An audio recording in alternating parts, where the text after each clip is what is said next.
ಇದಕ್ಕಿಂತ simple editing ಇನ್ನೊಂದು ಯಾವ್ದಿಲ್ಲ ಅನ್ಸೈತಿ.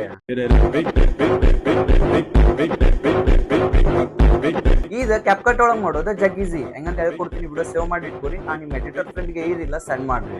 ಮೊದ್ಲು ಕ್ಯಾಪ್ಕಟ್ ಒಳಗೆ ನಿಮ್ಮ ಫೋಟೋ ಮತ್ತು ಆಡಿಯೋ ಎರಡೂ ಇಂಪೋರ್ಟ್ ಮಾಡ್ಕೊರಿ. ಇಂಪೋರ್ಟ್ ಮಾಡ್ಕೊಂಡ್ಮ್ಯಾಗ ನಿಮ್ಮ ಫೋಟೋ ಮ್ಯಾಗ ಕ್ಲಿಕ್ ಮಾಡಿ ಅದನ್ನು ಡುಪ್ಲಿಕೇಟ್ ಮಾಡ್ಕೊರಿ. ಡುಪ್ಲಿಕೇಟ್ ಮಾಡ್ಕೊಂಡು ಅದನ್ನು ಓವರ್ಲೆಗ್ ಹಾಕೋರಿ. ಓವರ್ಲೆಗ್ ಹಾಕ್ಕೊಂಡು 0.2 ಸೆಕೆಂಡಿಗೆ ಒಂದು ಕಟ್ ಮಾಡಿರಿ. ಕಟ್ ಮಾಡಿ ಉಳ್ಕಿದ ಪಾರ್ಟ್ ಏನಿರ್ತೈತಲ್ಲ ಅದನ್ನು ಡಿಲೀಟ್ ಮಾಡಿರಿ. ಓವರ್ಲೆ ಒಳಗೆ ಏನೈತಿ 0.2 ಸೆಕೆಂಡ್ ಅದನ್ನು ಒಂದು 6 ಸಲನೂ ಡುಪ್ಲಿಕೇಟ್ ಮಾಡ್ಕೊ.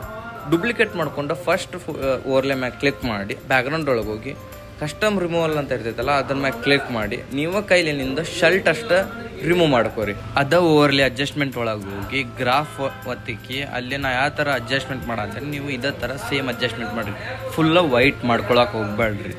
ಇದೇ ಸೇಮ್ ಪ್ರೊಸೆಸ್ ಇನ್ನೂ ಏನು ಡುಪ್ಲಿಕೇಟ್ ಮಾಡಿರ್ತೀರಲ್ಲ ನೀವು ಓವರ್ಲೇನ, ಇದೇ ಸೇಮ್ ಪ್ರೊಸೆಸ್ ಮಾಡ್ಬೇಕು ನೀವು. ಅದೆಲ್ಲ ಆದ್ಮ್ಯಾಗ ಈಗ ನೀವೇನು ಶರ್ಟ್ ಬೇರೆ ಮತ್ತು ಮಾನಿಟರ್ ಬೇರೆ ಎಲ್ಲ ಕ್ಲಿಪ್ಸ್ ಮಾಡ್ಕೊಂಡಿರ್ತೀರಲ್ಲ, ಎಲ್ಲ ಕ್ಲಿಪ್ಸ್ನ 3 ಸಲ ಡುಪ್ಲಿಕೇಟ್ ಮಾಡ್ಕೊಂಡು ಒಂದ್ರ ಬಾಜು ಇಟ್ಕೊಂತೋದ್ರೆ ರೆಡಿ ಆಯ್ತು ನಿಮ್ಮ ವಿಡಿಯೋ.